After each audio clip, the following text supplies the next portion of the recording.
Shalom, selamat pagi, selamat bertemu kembali di dalam ibadah yang masih harus berada dalam kondisi beribadah di rumah masing-masing. Dan pada pagi hari ini, di minggu terakhir bulan Agustus, kita bersyukur bahwa telah hampir memasuki 6 bulan. Tuhan menyertai kita dalam setiap kondisi, dalam setiap keadaan. Kita patut mengucap syukur. Dan pagi hari ini, Bapak Ibu yang saya kasihi, mari sama-sama kita merenungkan firman Tuhan. Kita akan buka firman Tuhan di dalam kitab Mika 6. Mari sama-sama buka firman Tuhan. Di dalam perjanjian lama itu ada kitab Mika 6. Kitab Mika pasal yang ke-6. Kita buka sama-sama satu ayat saja, yaitu ayat yang ke-8. Sudah siap? Mika 6 ayat yang ke-8. Baik, kita akan baca bersama-sama firman Tuhan. Mari. Hai manusia, telah diberitahukan kepadamu apa yang baik, dan apakah yang dituntut Tuhan daripadamu, selain berlaku adil, mencintai kesetiaan, dan hidup dengan rendah hati di hadapan Allahmu. Sekali lagi, hai manusia, telah diberitahukan kepadamu apa yang baik. Tuhan selalu memberitahukan, Tuhan selalu menyampaikan perkataan firman-Nya, nasihat-Nya, itu tujuannya untuk kita menjadi baik. Dan setiap hal yang diberitahukan adalah hal yang baik. Dan apakah yang dituntut Tuhan daripadamu? Selain berlaku adil, mencintai kesetiaan, dan hidup dengan rendah hati di hadapan Allahmu. Kitab Mika ini ditulis oleh Mika sendiri ketika Mika diutus oleh Tuhan untuk mengingatkan kembali, menegur, menasehati bangsanya untuk berhenti dari berbuat dosa. Jadi salah satu ayat yang menarik buat saya adalah di sini, kalau kita mau beri judul firman Tuhan pada pagi hari ini yang akan kita dengar bersama-sama, hiduplah dalam kerendahan hati. Mari sama-sama kita katakan, hiduplah dalam kerendahan hati. Hidup dalam kerendahan hati adalah, kalau kita lihat definisi dari kerendahan hati dalam kamus KBBI, dikatakan suatu sikap menyadari akan keterbatasan atau kemampuan diri kita dan ketidakmampuan akan diri kita sendiri, sehingga seseorang atau kita menyadari bahwa kita tidak boleh mengangkuh atau tidak boleh pula menyombong. Hidup dalam kerendahan hati, bukan hidup dalam rendah diri. Beda rendah hati dengan rendah diri. Kalau rendah diri itu minder, tapi hidup dalam kerendahan hati memiliki sikap kerendahan hati. Dan kalau saya boleh kasih ilustrasi, misalnya ada sebuah botol. Botol ini mempunyai 3 jenis tutup. Ada yang tutupnya kecil, lebih kecil dari permukaan mulut botol. Tutup yang kedua, ukurannya lebih besar dari permukaan mulut botol itu. Dan tutup yang ketiga adalah ukurannya pas dengan permukaan mulut botol. Dan kalau saya berikan perumpamaan ini, ketika botol itu ditutup dengan tutup yang kecil, tentunya pasti tutupnya masuk ke dalam botol, nggak pas, ya kan? Jadi lolos gitu. Nah, ini gambaran tentang bagaimana orang yang rendah diri.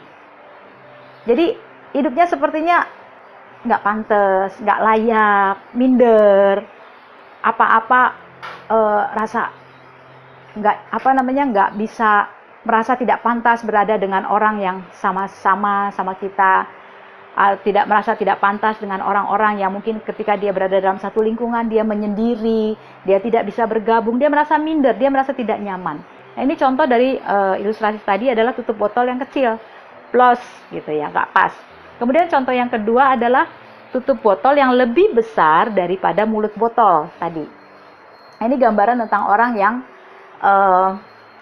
angkuh, orang yang sombong, merasa lebih besar dengan keberadaannya, padahal nggak ada apa-apanya.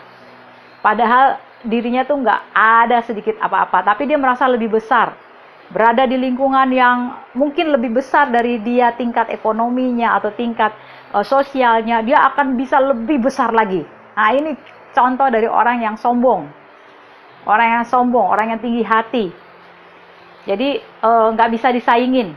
Pokoknya dia harus lebih besar, dia harus lebih hebat, dia harus lebih daripada apa yang ada pada waktu itu. Nah, contoh yang ketiga, ilustrasi yang saya berikan adalah contoh di mana mulut botol itu memiliki tutup yang pas, sesuai.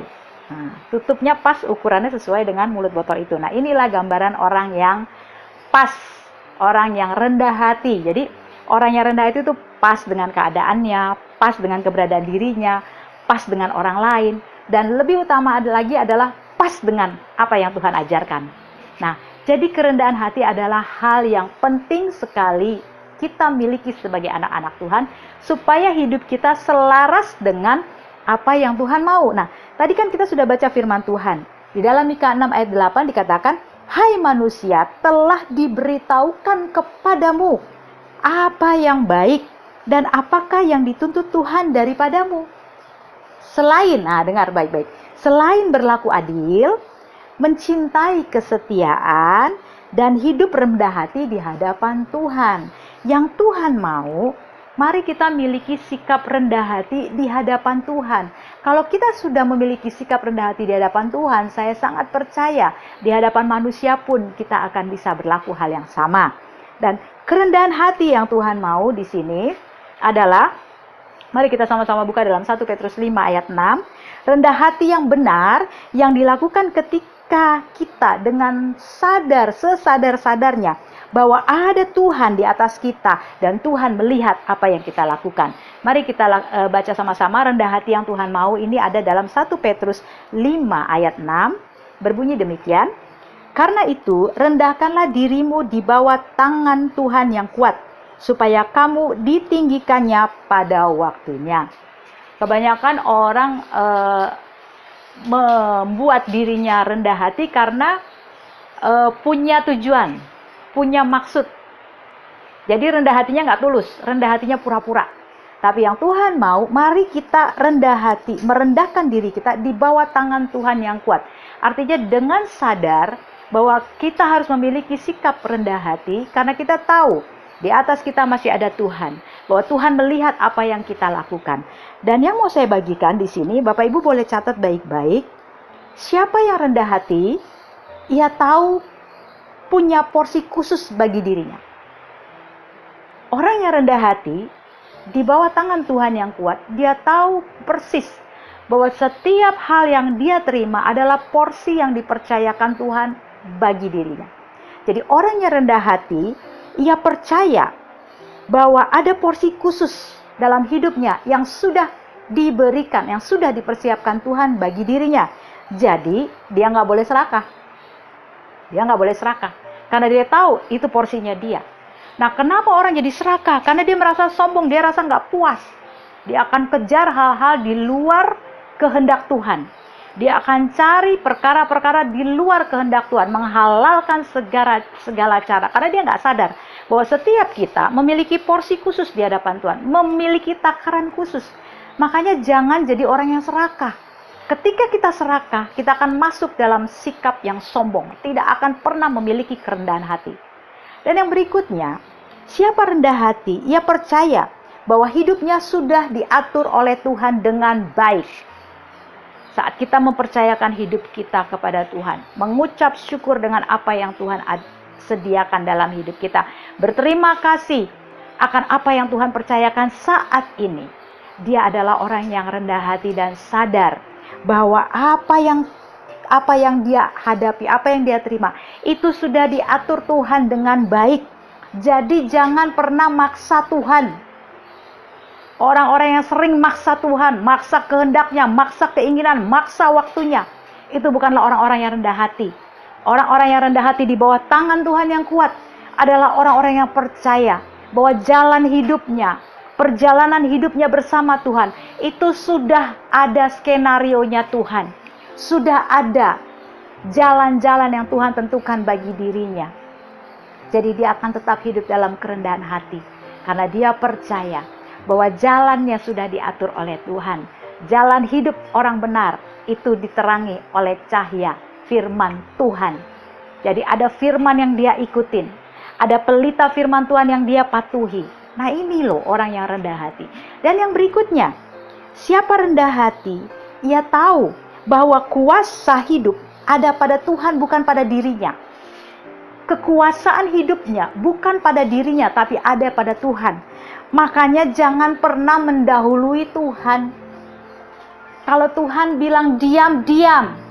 Kalau Tuhan bilang belum bisa beribadah karena suasana masih belum memungkinkan melalui pemerintah, berbicara untuk kita tinggal di rumah, lakukan segala suatu aktivitas di rumah, mari kita taati, mari kita ikuti, karena ada kuasa yang lebih berkuasa dari hidup kita. Memang Tuhan tidak kelihatan, tapi Tuhan memberikan mandatnya kepada pemimpin kita untuk mengatur rakyatnya supaya memiliki kesejahteraan bagi setiap orang. Ada baik ketika kita disuruh diam di rumah, ada baik ketika kita menanti waktunya Tuhan. Jadi jangan pernah maksa Tuhan. Ngotot. Disuruh jangan ibadah dulu, jangan kumpul-kumpul dulu.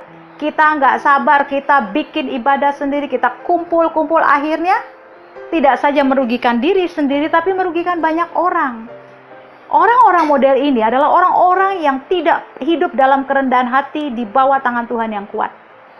Mereka berjalan menurut pikirannya sendiri, berjalan memutuskan kehendaknya sendiri tanpa bertanya sama Tuhan. Karena apa? Ada keserakahan. Karena apa? Senang mendahului ketetapannya Tuhan. Dan karena apa? Karena dia merasa dirinya lebih berkuasa daripada Tuhan. Ini yang harus kita pelajari, sikap kerendahan hati di bawah tangan Tuhan yang kuat. Kerendahan hati bukan perkara yang mudah. Ada proses yang harus kita jalani. Ada penguasaan diri yang harus kita kerjakan. Kita tanggalkan setiap keakuan hidup kita untuk kita bisa hidup dalam kerendahan hati di bawah tangan Tuhan yang kuat.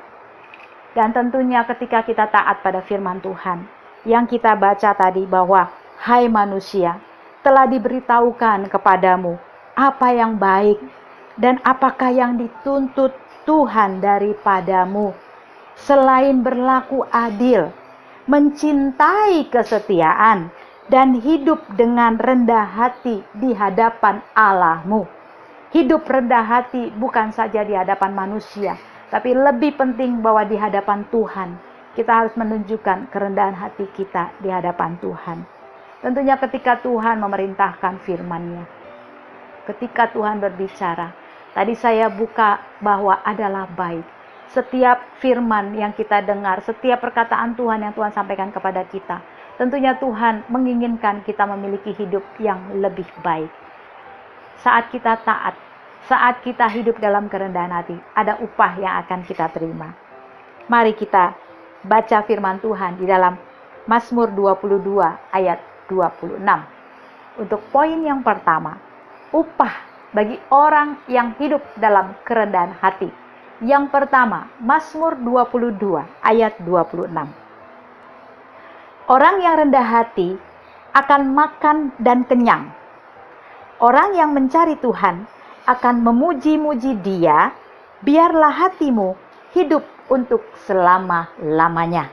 Poin yang pertama, upah dari orang yang memiliki kerendahan hati di hadapan Tuhan adalah orang tersebut akan makan dengan kenyang. Makan dengan kenyang bukan berarti kita makan nasi sampai kenyang, kita makan makanan jasmani sampai kenyang. Bukan bicara tentang itu. Makan kenyang artinya, kalau kita perhatikan contoh seperti seorang bayi, ketika dia mendapat asupan susu atau ASI dari ibunya, pada jam-jam di mana dia membutuhkan ASI, bayi ini akan tertidur dengan lelap. Karena apa? Perutnya kenyang. Jadi di sini poin yang pertama, upah dari orang yang memiliki kerendahan hati di hadapan Tuhan. Orang ini hidupnya akan tenang karena dia kenyang dengan perkataan Tuhan. Dia puas dengan janji Tuhan. Dia puas dengan setiap firman Tuhan. Karena dia mengerti setiap hal yang terjadi, dia tidak mau mendahului Tuhan. Dia tahu ada kuasa yang lebih besar daripada dirinya sendiri. Dia tahu bahwa ada porsi yang Tuhan berikan atas dirinya. Jadi dia nggak boleh serakah. Jadi upah Yang pertama, untuk orang yang hidup dalam kerendahan hati, dia akan tenang. Dia nggak akan gerusukan. Dia nggak akan maksa Tuhan. Dia akan tenang karena dia tahu apapun yang terjadi dalam hidup ini, dia akan selalu berkata bahwa Tuhan itu baik. Jadi yang pertama, upah dari kerendahan hati. Orang yang rendah hati dikatakan dia akan makan kenyang. Dan orang yang mencari Tuhan, dia akan memuji-muji Tuhan. Biarlah hatimu hidup untuk selama-lamanya. Jadi catat ya, orang yang rendah hati, hidupnya tenang, aman. Sekalipun saat ini belum boleh beribadah, berkumpul, belum boleh melayani lagi, belum boleh khotbah lagi di depan orang banyak, belum bisa pelayanan dari gereja ke gereja, persekutuan ke persekutuan. Kita tenang aja, karena Tuhan akan memelihara kita. Kita akan dibuatnya tenang, kita akan dibuatnya kenyang di dalam kerohanian kita. Amin. Itu yang pertama. Poin yang kedua, Mazmur 37 ayat 11. Mari buka sama-sama. Mazmur 37 ayat 11. Tetapi orang-orang yang rendah hati akan mewarisi negeri dan bergembira karena kesejahteraan yang berlimpah-limpah. Nah, poin yang kedua, bahwa orang-orang yang rendah hati akan mewarisi negeri dan bergembira. Karena apa? Kesejahteraannya yang berlimpah-limpah. Nah, maksud firman Tuhan ini adalah, kalau kita ingat kata waris atau pewaris, tentunya yang punya hak mendapat warisan adalah pasti anak yang sah. Ya kan? Anak yang sah, anak angkat nggak mungkin dapat warisan. Tapi umumnya anak yang sah yang mendapat warisan. Jadi dikatakan Mazmur 37 akan mewarisi negeri, akan menjadi pewaris, menjadi pemilik yang sah, baik bumi, langit maupun isinya. Jadi yang kedua, orang yang hidup dalam kerendahan hati, dia akan menerima upah kekekalan, baik dia di bumi maupun nanti dia pulang ke rumah Bapa di surga. Dia di bumi, dia mengalami berkat-berkat ilahi. Dia di bumi selama masih hidup, dia mengalami berkat-berkat yang berasal dari tangannya Tuhan. Keajaiban-keajaiban Tuhan. Mujizat-mujizat Tuhan. Pertolongan-pertolongan yang tidak dia kerjakan dengan usahanya sendiri. Tapi Bapa di surga menyediakan upah kekekalan. Mengirimkan berkatnya. Tuhan bisa pakai burung gagak yang biasa makan bangke. Itu bisa kirim berkat ke rumah kita. Karena kita hidup dalam kerendahan hati, karena kita sadar ada porsi yang Tuhan percayakan, ada berkat yang Tuhan sediakan khusus buat kita. Kita hidupnya tenang. Ini yang akan kita warisi. Kita mewarisi nilai-nilai ilahi. Iman kita makin bertambah, kualitas kerohanian kita semakin luar biasa ketika kita memilih untuk hidup dalam kerendahan hati di hadapan Tuhan. Itu poin yang kedua. Poin yang ketiga, mari kita baca dalam Mazmur 149 ayat 4. Mazmur 149 ayat yang 4 berbunyi demikian. Sebab Tuhan berkenan kepada umat-Nya. Ia memahkotai orang-orang yang rendah hati dengan keselamatan. Sebab Tuhan berkenan kepada umat-Nya. Ia memahkotai orang-orang yang rendah hati dengan keselamatan. Bicara mahkota, mahkota tempatnya bukan di kaki, tapi mahkota tempatnya di kepala, dilihat banyak orang. Yang namanya mahkota tuh nggak jelek, pasti bagus, pasti indah. Nah, Tuhan akan berikan itu bagi orang-orang yang hidup dalam kerendahan hati.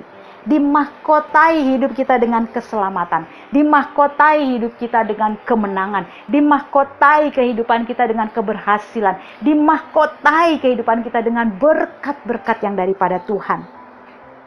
Jadi orang akan melihat kemenangan dalam hidup kita, keselamatan dalam hidup kita, keluputan, pertolongan, kekuatan.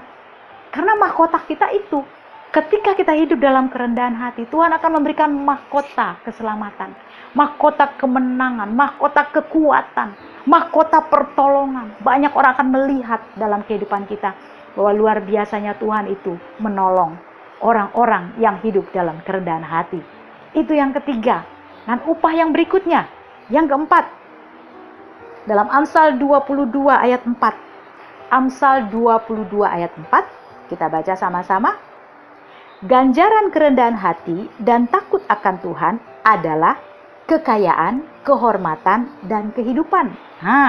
Ganjaran kerendahan hati, jadi upah kerendahan hati, balasan yang Tuhan berikan bagi orang-orang yang rendah hati adalah kekayaan, kehormatan, dan kehidupan. Wow, keren. Yang keempat, mendapat kekayaan. Kekayaan apa? Ya kita nggak pernah tahu. Kekayaan mungkin Tuhan berikan berkat-berkat berlimpah. Dan yang lebih penting kekayaan rohani. Kekayaan rohani ditambahkan karena kita hidup dalam kerendahan hati, hidup dalam tunduk, ikut maunya Tuhan, pembentukan Tuhan, prosesnya Tuhan, izinnya Tuhan. Ditambahkan kekayaan-kekayaan kekal, kekayaan-kekayaan ilahi yang kita akan terima. Kemudian kehormatan, orang akan respect sama kita. Mana ada orang suka sama orang yang tinggi hati. Manusia kita kalau punya teman aja, orang sombong aja kita nggak suka. Apalagi Tuhan. Gak adalah manusia di dunia ini senang bergaul dengan orang yang sombong, orang yang tinggi hati, orang yang mau menang sendiri, orang yang serakah, orang yang merasa hidupnya berkuasa tanpa menyadari bahwa ada Tuhan yang melihat, ada Tuhan di atas sana. Gak ada orang yang suka.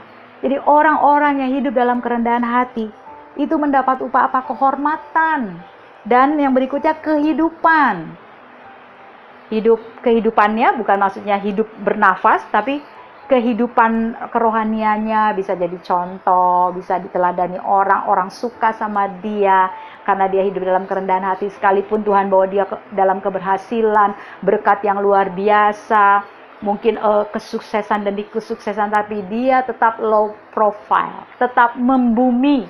Kalau kata bahasa Latinnya itu humility atau humilitas, itu membumi, tetap santun, tetap rendah hati, nggak merasa apa yang dia peroleh itu karena hebatnya dia, karena dia bekerja, karena dia punya posisi, karena dia punya jabatan, karena dia punya kekuasaan. Nggak akan bisa kekal orang-orang seperti itu. Tapi orang-orang yang merendahkan hatinya di hadapan tangan Tuhan yang kuat, di hadapan Allah, maka dia akan mendapatkan kekayaan, kehormatan, dan kehidupan. Dan poin yang terakhir, yang kelima, upah dari orang-orang yang rendah hati di hadapan Allah. Di dalam Amsal 3 ayat 34, Amsal 3 ayat 34, apabila ia menghadapi pencemooh, maka ia pun mencemooh. Tetapi orang yang rendah hati dikasihaninya. Catat, orang yang rendah hati dikasihani Tuhan. Amsal 3 ayat 34. Mari buka lagi Yakobus 4 ayat 6. Yakobus 4 ayat 6. Tetapi kasih karunia yang dianugerahkannya kepada kita lebih besar daripada itu. Karena itu ia katakan, Allah menentang orang yang congkak, tetapi mengasihani orang yang rendah hati. Nah, poin yang keempat ini ada tiga poin nih. Poin kelima ada 3 poin. Yaitu dikasihi Tuhan. Tadi di Amsal 3 ayat 34. Orang yang rendah hati dikasihi Tuhan. Yakobus 4 ayat 6. Tuhan menentang orang yang congkak, tapi Tuhan mengasihani orang yang rendah hati.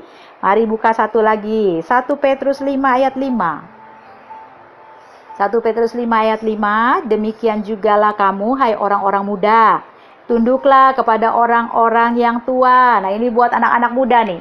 Buat anak-anak muda, keluarga-keluarga muda, mari tetap respect dengan orang tua. Mari tetap hormati orang tua. Karena firman Tuhan menulis, jangan sombong ketika kamu berhasil, ketika kamu bisa memiliki kekayaanmu lebih daripada orang tuamu. Maka kamu merasa bangga bahwa kamu bisa berhasil karena kamu kerja keras. Tapi firman Tuhan ingat baik, hormatilah. Orang muda hormati, tunduk kepada orang tua. Dan kamu semua, Tuhan bilang, kamu semua, tua, muda, besar, kecil, kaya, miskin. Dikatakan, rendahkanlah dirimu seorang terhadap yang lain. Sebab Allah menentang orang yang congkak, tetapi mengasihani orang yang rendah hati. Pagi hari ini, kata kerendahan hati, sikap rendah hati, pemikiran yang harus ditaklukkan, harus tetap berada dalam kerendahan hati. Itu harus ada dalam hidup kita. Supaya 5 hal tadi, bahwa orang yang rendah hati, maka dia akan merasa tenang hidupnya. Orang yang rendah hati, dia merasa nyaman. Dia nggak perlu bersaing, kan dia tahu ada porsi, ada ukuran, ada Tuhan yang mengatur semuanya dengan baik. Orang yang rendah hati, upahnya dia akan mewarisi negeri. Negeri apa? Langit, bumi, dan segala isinya. Di bumi yang baru atau langit yang baru, nanti ketika kita dipanggil Tuhan, itu menjadi warisan kita. Karena apa? Kita hidup dalam kerendahan hati di hadapan Tuhan. Karena Tuhan bilang itu baik, rendah hati itu baik, supaya kamu baik. Kemudian, hidup dalam kerendahan hati memperoleh apa? Mahkota.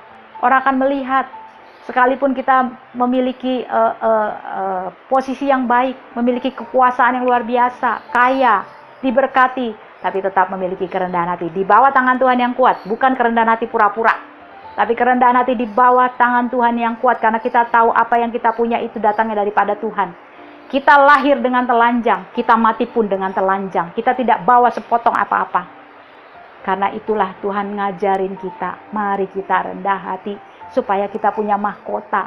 Tuh orang melihat keselamatan ada dalam hidup kita. Orang melihat ada pertolongan Tuhan dalam hidup kita. Orang melihat ada kekuatan dalam hidup kita. Karena kita rendah hati. Yang keempat, orang yang rendah hati itu mendapat kekayaan, kehormatan, dan kehidupan. Dan yang terakhir, orang yang terendah hati pasti dikasihi Tuhan. Amin. Minggu terakhir, bulan Agustus. Kita akan masuk bulan September. Tinggal besok, beberapa hari, 1 hari lagi kita akan masuk bulan September. Mari materaikan dalam hati kita, saya mau hidup dalam kerendahan hati, karena saya mau menerima upah yang 5 tadi. Karena orang yang rendah hati itu pasti terima upah, karena firman Tuhan yang menjanjikannya. Amin. Mari Bapak Ibu, kita tutup Alkitab kita, matikan gadget kita, mari kita tundukkan kepala, kita berdoa. Bapa di surga, terima kasih untuk pagi yang indah ini Tuhan. Engkau mengingatkan kami kembali untuk kami hidup dalam kerendahan hati. Kami tahu kami tidak bisa memaksa diri kami untuk hidup dalam kerendahan hati. Kami minta Roh Kudus yang mengajar kami, Roh Kudus yang menuntun kami, Roh Kudus yang mengingatkan kami untuk kami hidup takluk di bawah tangan Tuhan yang kuat. Berkati anak-anak-Mu Tuhan yang pagi hari ini sudah mendengarkan firman Tuhan. Hamba percaya Tuhan, firman yang sudah ditaburkan tidak akan pernah kembali dengan sia-sia.